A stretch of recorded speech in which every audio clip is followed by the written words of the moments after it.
talked about the eye watching, and now we talk about the mind watching, thought watching. Inspect your thoughts.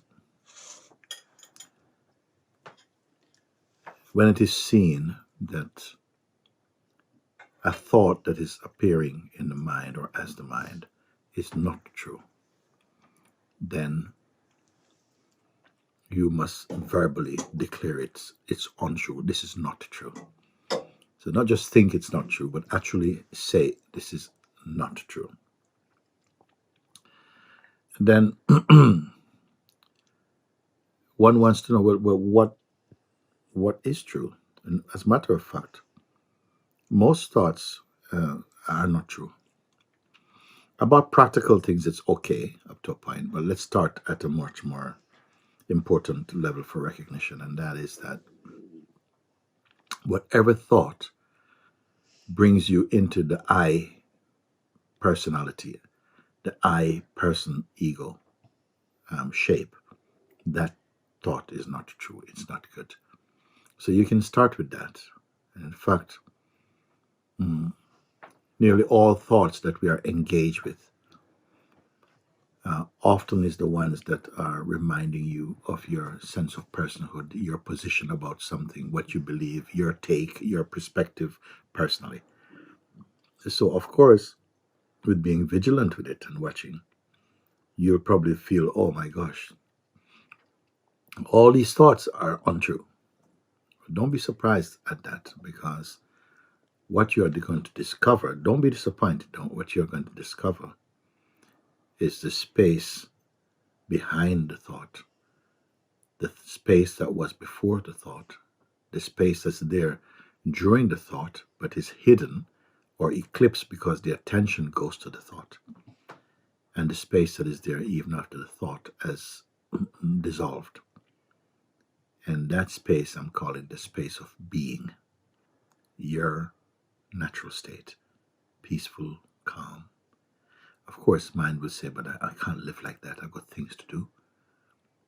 You're going to discover that all the things can be done, and much better so, because they will drop away. What will drop away are the things that are exaggerations in the mind, the things that the ego keeps inventing as things to do.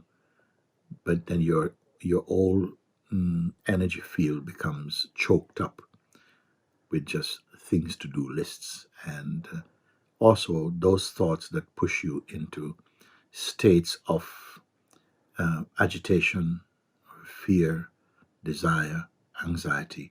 They are not true. So casting them out simply means don't fight with thoughts. You don't have to fight with them. Just remember that also one thing, you have the power as consciousness, because that's what you are, to see that whatever comes and goes cannot be as true as you who witness them. And keep remembering that. That which witnesses them is not the person, because the person itself is witnessable. So like this you start. You'll be surprised at how quickly you'll feel the space of your natural self and know, oh my gosh, how wonderful it is, because now I'm living in peace, as peace itself, actually. You see? So this is very, very important. So many people are, they feel that their life is too busy, their mind is too busy, there's too many things to do, and there's no rest in their life and so on.